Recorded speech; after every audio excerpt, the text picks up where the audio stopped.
Okay, yeah, I've got all that. I'm obsessed with this. So let's start with that last question. I think you need to understand the fact that SG are experts in making balls in India, and Kookaburra and Dukes are not. So straight away, I think you would have a problem if you were to expect Kookaburra or Dukes to perfect a ball in Asian conditions when it has not been their stated aim for a large part of their existence. Secondly, I think the absolute worst thing we can do is make one company the ball manufacturer. And I will point this out by saying that Kookaburra make the white balls and they're still shit. Right? They are the white ball ODI T20 ball of choice, and they are an absolutely dreadful cricket ball that is not up to scratch. Now, this is not just Kookaburra's fault because they have to be painted. You can't dye the leather white. So I do understand that. That's not just Kookaburra's fault. But fact is, I really do think we could have a better limited overs ball now if we had more competition in the market. In fact, I think we would have better test match balls if we had more competition in the market. So I would prefer more cricket ball manufacturers.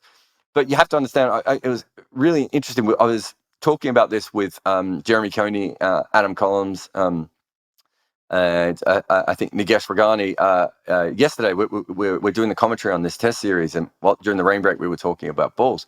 You have to understand how small these companies are. Dukes is like a tiny little company. Platypus, who was Australia's test ball for generations, was this factory that I used to go past on the tram when I used to go into the city, and it was this like tiny little place, and yet it was the test ball. We think of these companies, and even Kookaburra. Every time someone slams Kookaburra go out of the way to go, we're just a small manufacturer of sporting goods. They're not like this big. They're not Nike or Adidas, right? That's what I want. I want Nike or Adidas or Puma or Reebok or anyone to be like, we want to get involved here, because what we really need is that competitiveness. We want the skills of Duke, but we want the finances of these big companies, because we want people investing in it. To go to your point on the pink ball, the pink ball's nowhere near as good as it needs to be because no one spent any money on it.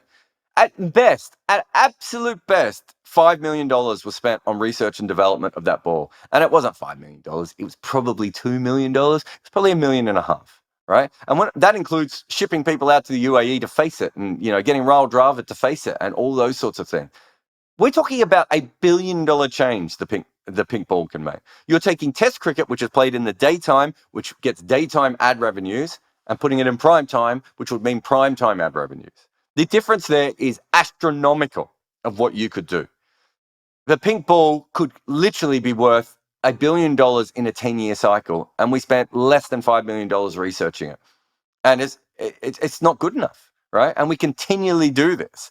So no, I want a space race between the ball manufacturers. I want everyone involved. If the ICC was run properly and not run by the boards, so it was run as an independent thing, and I think the best thing they could do is go to all the biggest sports manufacturers in the world and go, "Do you want to have the test ball?